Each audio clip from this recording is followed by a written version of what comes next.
প্রধান উপদেষ্টার সাথে সাক্ষাতের জন্য সময় চেয়েছে বিএনপি প্রধান উপদেষ্টার কাছে সুনির্দিষ্টভাবে আগামী ডিসেম্বরের আগে জাতীয় সংসদ নির্বাচনের রোডম্যাপ চাইবে।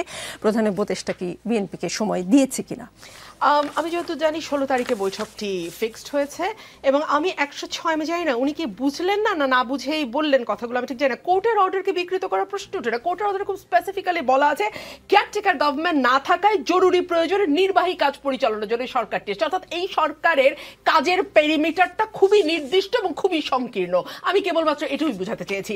উনি বললেন দলের চাঁদাবাজির কথা। হ্যাঁ, দলের চাঁদাবাজি নিয়ে আমাদের অ্যাক্টিং চেয়ারম্যান হিমসেলফ মেসেজ দিয়েছে যে যদি কেউ করে তাকে দল থেকে বহিষ্কার করা হবে এবং তিনি 2000-এর উপর বহিষ্কার করে নজির স্থাপন করেছেন। এবং একই সঙ্গে তিনি বলেছেন যে দেশে একটি সরকার তো আছে, তাদেরও উচিত দেশের প্রচলিত আইনে তাদের বিরুদ্ধে ব্যবস্থা নেওয়া। 3 হচ্ছে বিএনপির চাঁদাবাজি নিয়ে জেনজি বা আমি এনসিপি বা জামাতকে অনেক বেশি উচ্চকিত দেখি, তবে কিনা কৃষকের ঘর থেকে 8 মাসে ফুরুত করে জমিদার পুত্র, এটা বোধ করি বিএনপি 2 বার 3 বার ক্ষমতায় থেকেও কিন্তু করতে পারেনি। এটা আপনি যাই বলেন না কেন।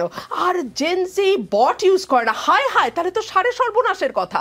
এইসব কুৎসিত নোংরা কমেন্ট একজন নারী রাজনীতিবিদের প্রতি এই 20 থেকে 25 বছরের ছেলেরা মনে মনে লালন করে। এটা তো বিভৎস ভয়ঙ্কর বাজে জেনারেশন ভাই। আমি তো এই জেনারেশনকে ভয় পাচ্ছি। আই এম সরি, যারা একজন নারীর বিতর্কের উত্তরে পাল্টা তর্ক দিতে জানে না, যারা সেই নারীর ব্যক্তিগত জীবন তার সাজ পোশাক নিয়ে আলোচনায় বেশি সময় ব্যয় করে এবং মনে করে ওটাই আক্রমণের কায়দা, এখন আবার বুক ফুলিয়ে বলে বট না, এটা কিন্তু আগেও হয়েছে। আপনি নিজেই বলেছেন আগেও হয়েছে। আমি বলেছি যে আওয়ামী লীগের সাথে কি নিদারুণ মিল। ট্যাগিং বলেন, হ্যারাসিং বলেন, নারীর প্রতি আচরণ বলেন, সবখানেই তো দেখি মিল। জি, তাসিন রিয়াজ এক লাইনে, সময় শেষ, অনুষ্ঠানের সময় শেষ। রাখি মানে সেটার সাথে আপনার এনসিপির সম্পর্কটা কোথায় মনে হচ্ছে? কারা সেই কমেন্টগুলো করতে? তাসিন রিয়াজ এই অনুষ্ঠানে কি আমি প্রশ্ন করতে পারবো? আপনার কাছে আমি প্রশ্নটা করি, মানে আপনার কাছে কি মনে হয় কিনা যে এটা একটা সামাজিক সমস্যা এবং এই সমস্যাটা মানে কনস্ট্যান্ট? আমি একটু প্রশ্নটা করি ভালো করে।